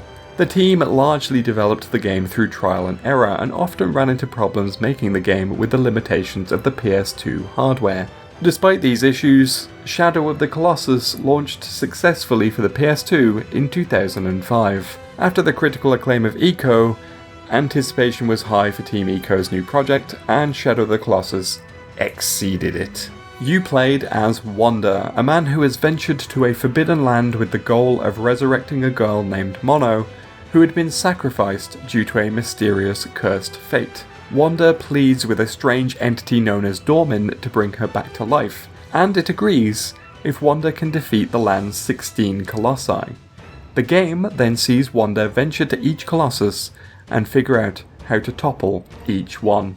Shadow of the Colossus gets a ton of representation in Astro Bot. Wanda, Mono, and Wanda's horse Agro all appear as the Wandering Trespasser, Slumbering Girl, and Trusty Steed, respectively. Wanda's name is based on his actual name and the fact that he has entered a forbidden land. Mono's name is self-explanatory. Agro, being the trusty steed, represents the fact that she is the only ally Wanda has in his quest, as he rides her to his destination and even utilises her speed to battle certain colossi. Wanda's description is a reference to his goal and the name of the game itself. His gacha item is his sword, and both the name and description reference how Wanda can use this sword to locate the colossi. By holding it up to the sun, it will reflect a beam that points directly to their location. His bot version can be seen doing this in the crash site. When hit, Wanda will drop a collection of lizards. This is a reference to one of the original game's 2 collectibles. By eating fruit, Wanda can increase his health, but by eating lizard tails, he can increase his stamina. His location in Astro Bot is also notable, as he's found in the free Big Brother level, attempting to scale Big Brother himself. This is a lot like how Wanda looks attempting to scale the various colossi in his home game, especially some of the early ones. Mono and Agro are a bit less interesting with references. Agro's description reveals her original name, while Mono's references Wanda's objective a second time. Aggro mostly stands around being a horse, doing horse things, while Mono just lies there. A gacha item is the altar that Wanda lays her on in Shadow of the Colossus. Shadow of the Colossus was an even bigger success than Eco, and is generally considered not just one of the best PS2 games, but one of the greatest games ever made overall. The challenge of defeating the Colossi, the haunting atmosphere, and powerful minimal storytelling won over critics and players alike, and to this day, it's still beloved. It firmly established Fumito Ueda as a director to watch, which made anticipation extremely high for his next project, and we will have more on that later. The remake of Shadow of the Colossus is available on the PS5, although the original game is not.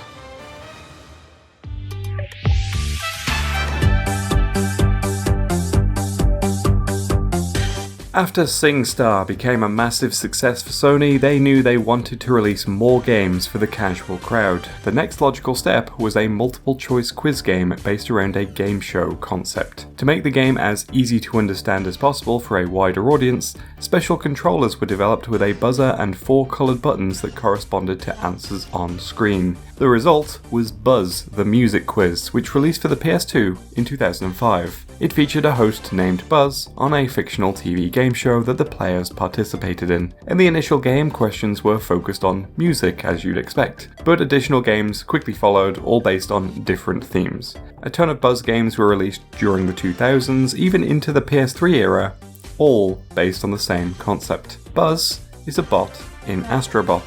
His name and description are both references to his role as a quizmaster. His gacha item is the game's special buzzer peripheral.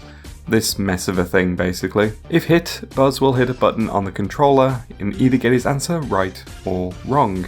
The sound effects that play for either outcome are taken from the games themselves. While Buzz was a huge success during the PS2 era, the series has largely been retired since 2010. This is likely down to the cost of producing the specific controllers for the series, and due to the general reduction of the PlayStation's more casual audience. However, Buzz himself does seem to pop up as a cameo from time to time, as we've seen here. None of the Buzz games are available on PS5.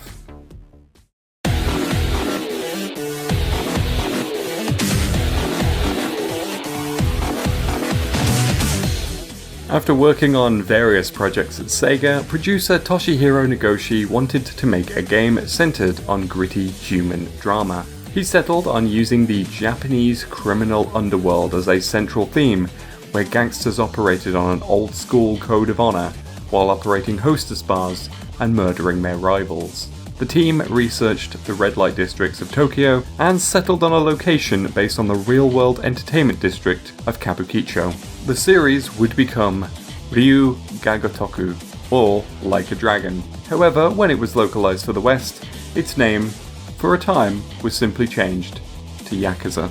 The first Yakuza game saw you playing as Kazuma Kiryu, a low-level Yakuza who takes the fall for a murder committed by his blood brother and goes to prison for 10 years. When he returns, he finds his blood brother in charge of his own gang. His childhood friend has gone missing, and the Yakuza are after her because of her connection to some missing money, all while dealing with how the world has changed while he's been locked up.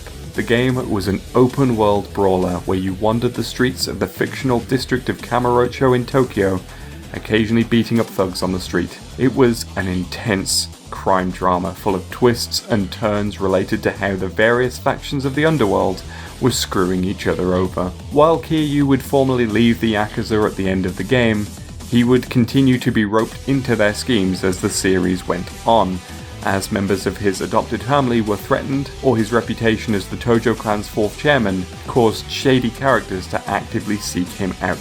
The series quickly developed an excellent reputation in Japan, although it took a while for the West to catch up.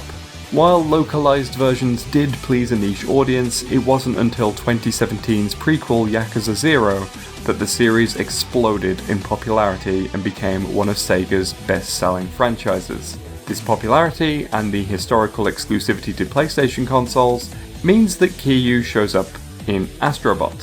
He's known as the Tattooed Dragon, a reference to his title as the Dragon of Dojima, with Dojima being his Yakuza family name. The tattoo refers to the dragon tattoo he has on his back, which is usually seen when a fight gets so climactic the participants have to dramatically rip their suits off. His description is a reference to his personality. While he is known as a stoic badass who can kick anyone's ass in a fight, underneath it all, he is a genuinely caring individual with a lot of wise philosophies on life. This is best exemplified in how much of the series sees him maintaining an orphanage and caring for his adopted daughter Haruka. His gadget item is the iconic gate, the giant neon gate sign at the entrance to Kamurocho's Tenkaichi Street, welcoming people to the red light district. It's based on the real-world Ichiban Gai Gate in Kabukicho, which serves the same purpose. Normally, Kiryu will stand on the crash side looking stoic, occasionally cracking his neck, but when you hit him, stuff falls out of him and okay, look, I might not have revealed the entire story about why people love this series. So, Yakuza is a serious crime drama, but being an open world game, it leaves you with a lot of downtime, and this leads Kiryu to help out random people on the street with an assortment of bizarre problems. Also, because the game is typically set in an entertainment district, there are a lot of side activities to get involved in, and many of these are entirely unrelated to the criminal underworld. And this is where the series gets a reputation of being a little silly, on top of it being a fantastic crime drama. And, well, the Kiryu part is mostly representative of the side activities, with an alarming number of items falling out of his pockets to represent them. I guess we've got to examine each one, haven't we? Okay, so this is a pocket circuit car which is seen in Yakuza 0. This is essentially the Yakuza equivalent of Scale Extric in Europe or Mini 4 WD in North America, where participants race toy cars wired up with electrical circuits on a track that interacts with that circuit. This was the subject of an entire side story in Yakuza 0, where Kiryu could steadily work his way through a league of, well, mostly children, to be honest. These are Mahjong tiles, with every game since Yakuza 2 featuring a Mahjong game. This is a traditional parlor game played in Asian countries, similar to poker in the West. The objective is to build a hand of tiles that earn more points than your opponents. I would love to explain this further, but I've attempted to play this in every single Yakuza game and I still don't know what I'm doing. Speaking of not knowing what I'm doing, this is a shogi table, another traditional Japanese game that's appeared throughout the series since Yakuza 2. I'm told it's like chess. I guess I'll take your word for it. Okay, this is much easier. This is bowling. Bowling appears in every game from Yakuza 2 to Yakuza 0, usually at the Mac Bowl bowling alley. Gameplay is similar to something like Wii Sports or a golf game where you set your angle and power and away you go.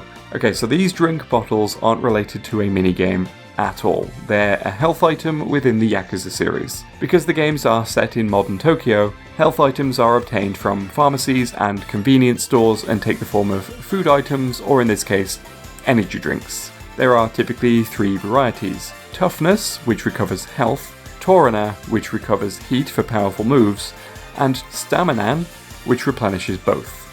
Any of these 3 can appear in Astro Bot, and their appearance is entirely random. Another randomly generated item that can drop out of Kiryu is the plate. These are the basic vendor trash of Yakuza, which could be sold to pawn shops for cash. The traffic cone is an item that can be used as a weapon in battles, although the size of this specific cone points me to the recurring one on Nakamichi Street in every game. 2 varieties of plush toy can fall out of Kiryu: a cat and a bird. In the Yakuza series there are often Sega arcades which contain classic games like Outrun or Virtua Fighter, but they also usually contain a UFO catcher, a claw game where you can win a range of prizes. They don't really do anything but can be given as gifts or used in side quests. The cat plush is a kitty cat, while the bird is Bunchan the Java Sparrow, just in case you were wondering that one. This bowl took me a second, but I believe it's the bowl used for the assorted dice games in the gambling dens, more specifically CeeLo, which first appeared in Yakuza 3. The goal is to roll higher numbers than the dealer, and it's surprisingly addictive. The dartboard represents, well, Darts, which is a side activity usually but not exclusively found in Bantam, a bar near Kamurocho's Millennium Tower. It's been in since the first game, and in Yakuza 6, you even get to meet real-world darts legend Paul Lim. No, I don't know who he is either, but apparently he's big if you're into darts. The golf club represents Yakuza 3's golf side activity, where Kiryu can taxi over to an Okinawan golf course and take part in a side story involving the activity.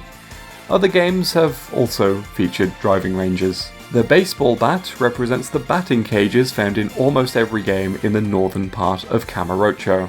This recurring minigame lets you test your batting skills in a variety of challenges. This was expanded in Yakuza 5, where a new character named Shinada had an entire story focused on baseball, and in Yakuza 6, where one long side story saw Kiryu managing a baseball team. Ah, this microphone represents character.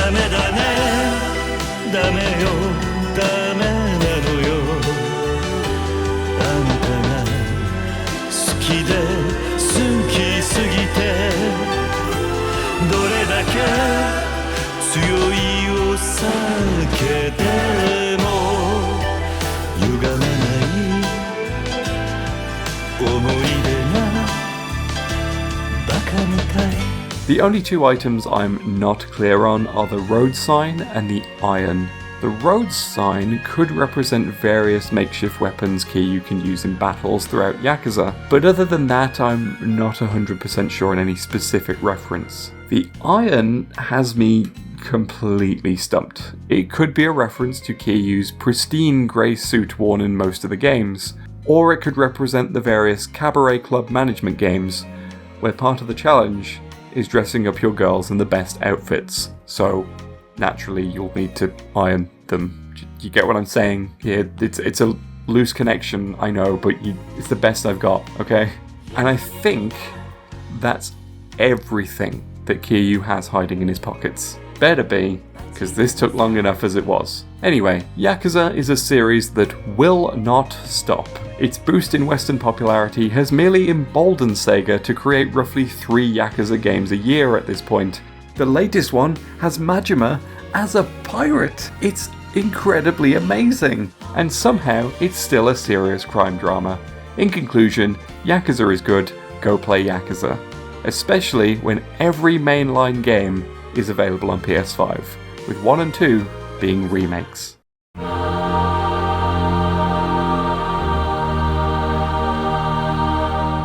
After the release of Dark Chronicle, Level 5 went on a quest for curses. I can't mention it because of that publisher again. Well, anyway, after they did that, Level 5 began hinting that a new game with Sony was on the horizon. While initially many thought that it was Dark Cloud 3, it would turn out to be an entirely new game. Studio president Akihiro Hino wanted to produce a game as vast as some of the other popular RPGs of the time, and so an RPG in space was the answer. The game would eventually release at the tail end of 2005 in Japan as Rogue Galaxy, and after an extensive overhaul and localization, would arrive in the West in early 2007.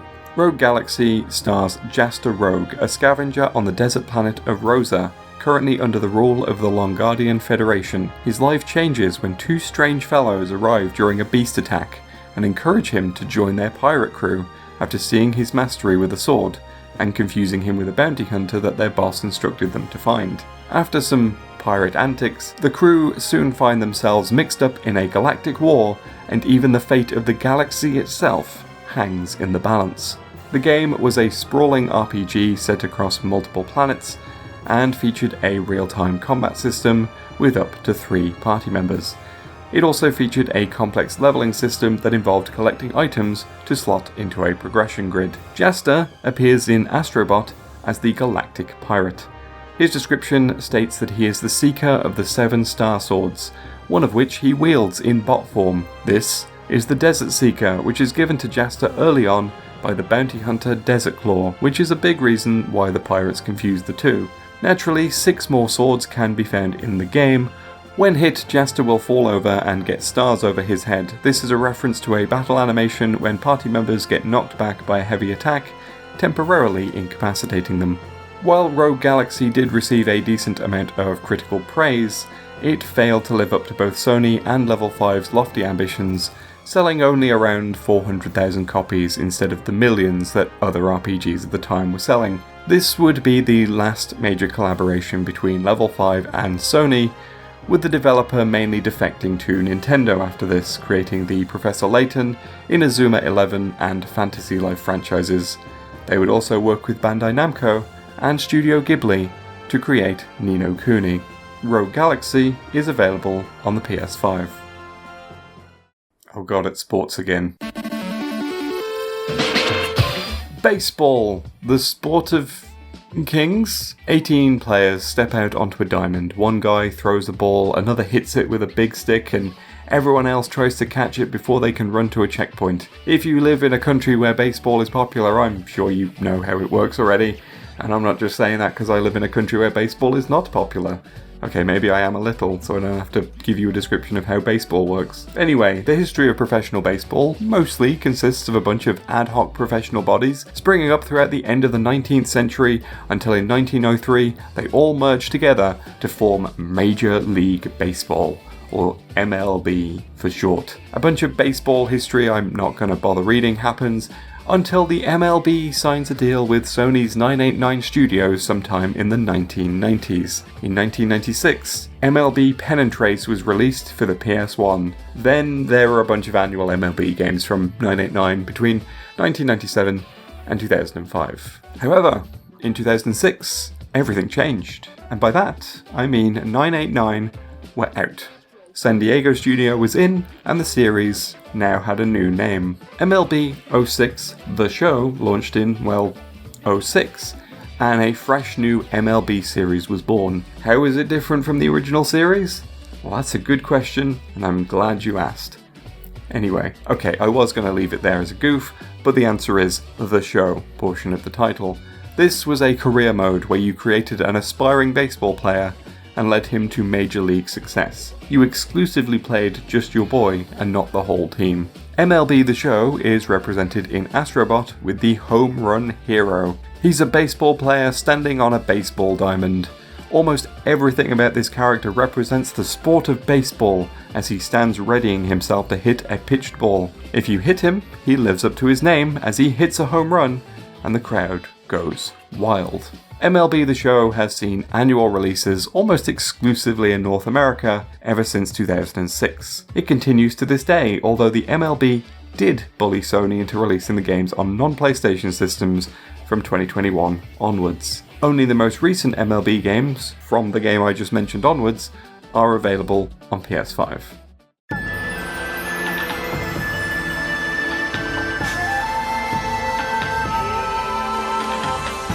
During the 2000s, a portion of Capcom's developers set out to make a series of games for the GameCube, a decision that wouldn't fully pan out, but did result in the team becoming Clover Studio, a company driven by Resident Evil creator Shinji Mikami, Devil May Cry creator Hideki Kamiya, and Atsushi Inaba, who had worked with them on various projects. After producing a few Beautiful Joe games under the company, Hideki Kamiya was interested in doing something new. He'd seen the photorealism present in the Resident Evil games at the time and wanted to try something with it, albeit with a different tone. He wanted a game focused on nature and healing. However, during development it became clear that the photorealism just wasn't going to work on the PS2, and after artist Kenichiro Yoshimura drew the game's protagonist with a brush, Kamiya realised that a traditional painted look would work much better. The game was set to star a god in wolf form, with gameplay inspired by the Zelda series and the brush playing a major part in the game's mechanics. The game would eventually become Okami. Originally released as a PS2 exclusive late in the console's life, Okami starred Amaterasu, the sun goddess of Shinto mythology. However, she took the form of a wolf, accompanied by a sprite-like fellow named Isun. The game saw her travel across a corrupted land, using her powers to heal the land and bring it back to life, while taking down the demonic forces that threaten Nippon. The game also included the ability to draw symbols on screen with a celestial brush that would cause special effects, such as bombs or wind. Okami was a massive critical hit, with reviewers praising the game for its gorgeous visuals, unique gameplay mechanics, and solid storytelling. Amaterasu, somewhat surprisingly, appears as a bot in Astro Bot. The brush mechanic is referenced in both her name and description, with her title of Painter and the ink pun both highlighting it. In the crash site, she can usually be found napping, a reference to a common idol animation from Okami. She is accompanied by Isun, her bug-sized friend and ally who guides her on her journey and offers mostly helpful advice. He will try and wake her up from her nap, but she will eat him and spit him out, a reference to a scene where she does exactly this thing in order to make him stop talking, which is an otherwise impossible task. When hit, she'll wake up, dash around and howl, summoning flowers on the spot. The dashing animation references how Ami typically runs around in the game, particularly when you go into a full sprint after some time. Meanwhile, the howling and flowers reference a central gameplay mechanic where Ami can revive nature. There's even a sound effect reused from the original game that appears from these sequences. Despite the critical acclaim in 2006, Okami did not initially sell well. However, over the years it has gained an almost mythical cult status, a game that seemingly released ahead of its time. Countless ports and remasters have kept the game in the public eye and introduced it to new audiences repeatedly, giving it a long tail of success. It is now considered one of the PS2's greatest games, a testament to the imagination developers showed on the console. Its art style also meant that despite its age, the game still looks beautiful today, with its painterly style standing the test of time. What's more, Capcom are clearly not done with Okami, as a sequel has now been announced to be in development. Okami is available on the PS5 via a HD remaster.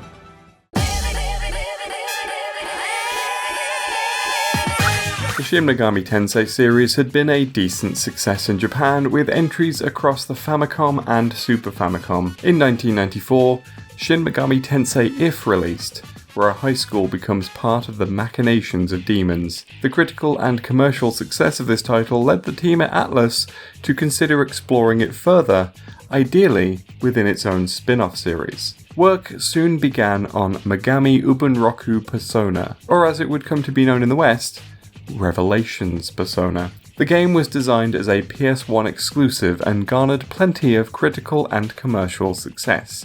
A sequel, split into 2 games, soon followed. This was the beginning of the sub-series Persona, a series of JRPGs focused on the lives of high school students encountering a world of shadows that mirrors our own. The students were also able to wield personas, the manifestations of their inner strength. But who cares about the first 2 Persona games, because Atlus certainly don't.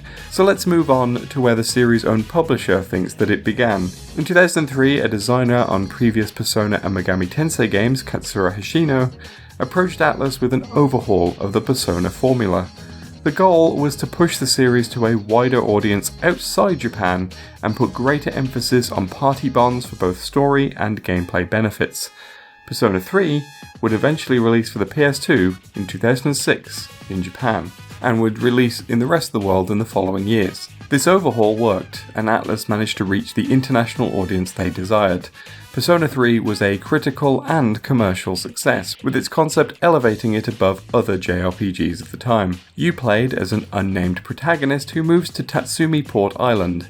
Upon arrival, however, time goes strange, and he experiences a spooky extra hour where most people have become coffins and shadowy monsters roam the land. Upon reaching his new dorm building, his ability to see this so-called dark hour causes him to be swept up in the Specialized Extracurricular Execution Squad, or SEAS, who seek to investigate the dark hour and protect those without the ability to see it from the shadows that lurk during this time. The game was split between school life, where players could build bonds with those around them, and a dungeon crawler set in the terrifying Tower of Tartarus, a building that only appears during the dark hour. Persona 3 is one of a few Persona games represented in Astro Bot due to the series' heavy association with PlayStation throughout its lifetime. This is the protective android based on the party member Aegis. While many of your party members are ordinary high school students, just like the protagonist, Aegis is a robot whose job is to protect human life by destroying shadows, constructed to resemble a high school girl. However, she has also gained the ability to feel emotions, and her learning to deal with this is a major story arc for her throughout the game. She also appeared as the protagonist of a prologue episode known as The Answer. Aegis's bot name is a reference to her stated objective, and her description references a scene from the game's ending. Spoilers follow, so be warned and feel free to skip ahead to the timestamp on screen. At the end of the game, the party defeats a god who wishes to destroy humanity, which causes the end of Tartarus and the Dark Hour. However, this takes a toll on the protagonist, who falls into a coma in the arms of Aegis, who vows to protect him despite the protagonist's ultimate death in that moment. Okay, spoilers over. Let's discuss her gacha item and animations. Her gacha item is the Seize armband, worn by all members of the team, and this causes her to stand around messing with her arm-mounted guns, which are her primary weapon. Her hit animation causes her to go into a similar animation to when she uses a persona ability in the original game, basically a spell in other JRPGs, and forces her into a red exhausted state. This is based on the Augia mode that she can activate, which enhances her abilities at the risk of overheating. The exhausted state is similar to the stance that she adopts when overheated. 2 years after Persona 3, Persona 4 would also hit the PS2. As with the rest of the series, a new game meant a new high school and a new cast of characters. This time around, the protagonist visits a country town to live with his uncle or whatever. However, around the same time, a series of strange murders begin to happen around town, and our hero's uncle struggles to find answers as the town's lead police detective. Rumours also begin circulating about a supernatural TV channel that appears at midnight. When watching the midnight channel, the protagonist finds he can physically enter the TV and gains the ability to wield personas. As the game progresses, he ends up saving more and more people from his school, who find themselves dragged into the TV world, which appears to be the real source of the town's spooky problems. However, during one venture into this realm, our hero and his friends Yosuke and Chie encounter a sentient bear mascot named Teddy, who becomes their guide to the Shadow World. Over time, he grows a human body, don't ask, it'll take way too long to explain, and becomes a full party member. As the mascot character for Persona 4, there's a bot of him in Astro Bot called the Adorable Shadow. He's named this because he's an adorable mascot, but also because he's first encountered in the Shadow World. His gacha item is the Paranormal TV, with a description that warns not to get sucked in by it. This is a reference to how the party accesses the Shadow World using TVs as a gateway. We also see this in action when you hit Teddy in the crash site as he falls into the TV before pulling himself out. The screen also contains two references. The green static when Teddy is just looking at the TV normally is what appears when the protagonist watches the Midnight Channel in his bedroom, and the shapes seen after Teddy comes out of the TV are similar to those seen when the party enters the TV world. But wait, there's more Persona to cover. While Persona 5 entered development almost as soon as Persona 4 was released, the team was initially preoccupied with the development of weird puzzle game Catherine for 2 years, and the shift to a new internally developed engine also caused the game to take a while to finish. Eventually, Persona 5 would emerge in 2016 for the PS4. And once again, new high school, new cast of characters, and a new threat involving a shadow world. Persona 5 was set in Tokyo, as the protagonist got in one little fight and his mom got scared, told him to live with his his family friend in the big city. However, shortly after his arrival, our boy finds a weird app on his phone, and upon using it, finds himself in a strange, shadowy world where he and his new friend Ryuji are captured. This awakens his persona, and the two teens team up with a mysterious cat named Morgana. Don't call me a cat! Anyway, upon awakening to their powers in this game, the party gain cool new outfits and masks that mark them as the Phantom Thieves, who set about righting the wrongs of society by infiltrating the mind palaces of those who oppress others. Also, they all go under code names, and our boy becomes Joker. Looking cool, Joker! Joker is the Persona 5 representative in Astro Bot, known simply as the Phantom Thief, a name I literally just explained. His description is also straightforward, as it's almost a direct quote from the lyrics of Persona 5's main battle theme, Last Surprise. His gacha item is the calling card. For reasons Too complicated to go into here, each of the Phantom Thieves heists ends with them alerting their target to their presence, allowing them to get close and fight them. To do this, they have to send a calling card in the real world, stating that they're on their way, which prompts the Mind Palace in the Shadow World to open whatever barrier is hiding the boss fight. The description refers to the change of heart that occurs whenever the Phantom Thieves defeat their target, as the destruction of the shadow form causes that person's dark desires to melt away, forcing them to face what they've done. Joker is extremely animated in the crash site, a reference to the many over-the-top animations that exist within Persona 5. Joker will frequently jump into the air before returning in a 3-point landing. Jumps like these are common throughout the game, but it's seen right at the beginning as the prologue introduces Joker into gameplay with him making this exact landing. When hit, he'll throw the calling card, which is an action mainly seen in the Dynasty Warriors style spin-off Persona 5 Strikers, as the calling card scenes in Persona 5 were not quite as dramatic as that. Also, where you find Joker is notable since he can be found in the slow-mo casino level. Much like Sly Cooper, this is a reference to casinos being a common location for thieves, and conveniently enough, a casino plays a significant role in the story of Persona 5, including appearing in the game's prologue. Persona is going strong to this day. Aside from the success of these main entries, each game has seen a ton of spin-offs, including fighting games, dancing games, the aforementioned Dynasty Warriors game, and a tactical RPG. Persona 3 also recently got a remake called Persona 3 Reload, while Katsura Hishino's latest project is the very Persona-like Metaphor ReFantazio, both of which released last year. The series is usually considered essential for any fan of JRPGs, a sentiment I would absolutely agree with. Persona 3 is available on PS5 as either the portable version or the Reload remake. Persona 4 Golden is also available on PS5, and Persona 5 was originally a PS4 game anyway, so both it and the Royal Expanded game are available on PS5.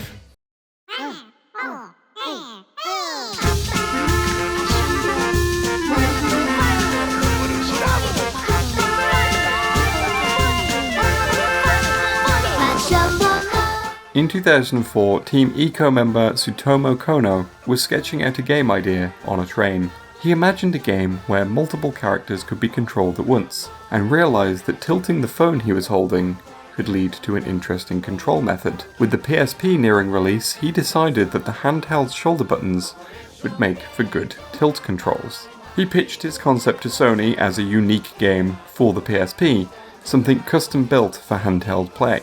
The game would allow players to tilt the world as circular characters bounced around in that world. They could form together or split into lots of little orbs, and the game was set to have a colourful, whimsical aesthetic appealing to all ages. That game would become LocoRoco, a cute platformer about little blob creatures that sang happily as they navigated a world that the player tilted. The goal was to protect their planet from an invading force known as the Moja. LocoRoco is not only featured in Astro Bot, it has its own level representing the PSP. You access it by rescuing the energetic blob, who is based on Kulche, the initial yellow blob that you start each LocoRoco game as. However, as you progress through LocoRoco, you unlock additional coloured blobs, each with their own personality and musical style. A handful of these are also represented by bots that you can rescue within the LocoRoco level. Each LocoRoco bot is named for how the original game described each character. The green blob is Chavez, the cool speed freak. Pink is Priffy, the stylish princess. Blue is Tupli, the voracious fella. Red is Pecorone, the exuberant geek. Black is Budsy, the loose cannon. In Astro Bot, they are known as the speedy, stylish, voracious, exuberant, and unpredictable blobs, respectively. Their descriptions all reference their musical styles too. Chavez sings with a Spanish style, so his description says "Yesy cantante," which references the Spanish word for singer. Pecorone references how his theme is in a reggae style. Priffy's style is inspired by French jazz styles, so her description uses the French phrase "je ne sais quoi." Budsy's description outright says that he's funky, so he uses a funk style. Tupli is the one exception to this, as his description references his hungry personality instead. The level itself recreates the gameplay of LocoRoco as you use the shoulder buttons to rotate the world and move the Astro Blob around. Sometimes you need to get through narrow passages by splitting Astro Loco into smaller Astro Locos. In fact, if you found this level fun, simply go and play LocoRoco to get more of the same experience, as it's an incredibly faithful recreation. In fact, the level moves through 4 distinct worlds from LocoRoco, which went unnamed in the first game, but gained names in the sequel. The first is Franzia, the flower garden. The second 3D portion appears to be Percoloca, the big mountain. The purple 2D section is Calepton, the fungus forest. And the ice area is Champlain, the ice mountain. Here's a montage showing how the level compares to its original counterparts.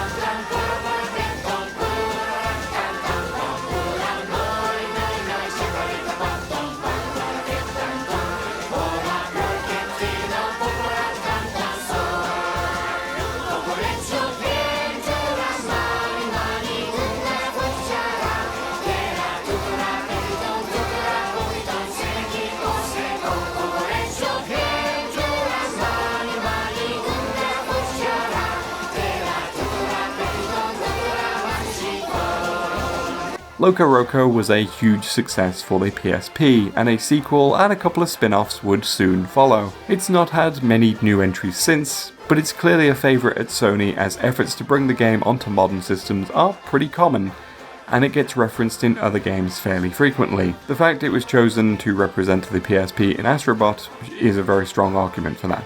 However, since the game was so specifically designed to be made for handhelds, it's unlikely we'll see more of it in the future. All the LocoRoco games are playable on PS5.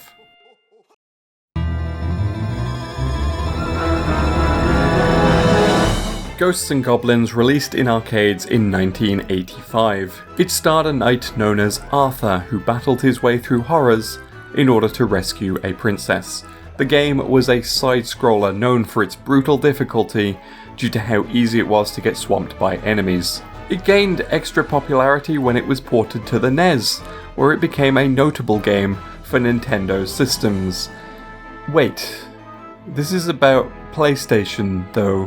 What's this got to do with Sony's consoles? Well, you see, a reimagining of the game named Ultimate Ghosts and Goblins was released for the PSP in 2006. Which is what Arthur here appears to be referencing in Astro Bot. What do you mean it's a tenuous link? I'm not the one who included him. Anyway, Arthur can be seen jumping around with his lance between some graves in direct reference to the gameplay and animations of his home series. When hit, his armour will crumble, revealing his underwear, similar to what happens when he gets hit in the actual game. An extra suit of armour will pop out from behind a grave, similar to how power-ups originally operated. His name and description also reference the weakened state and visible underwear. Ghosts and Goblins continues to be a beloved classic franchise for Capcom. While it's not one of their main IPs in the same way the other franchises we've discussed in this video tend to be, they do occasionally give it some love with a throwback download game here and there. In fact, the most recent game in the series came out in 2021. Conveniently, that game, Ghosts and Goblins Resurrection, is playable on PS5. And that is all for the PS2. The best-selling console of all time is done, and we have 2 more videos left to go. I hope you enjoyed this video, and let me know in the comments what some of your favourite cameos are, and if this video has introduced you to any new games that you'd never been aware of before. Beyond that, like and subscribe, and I'll see you again soon with the PS3.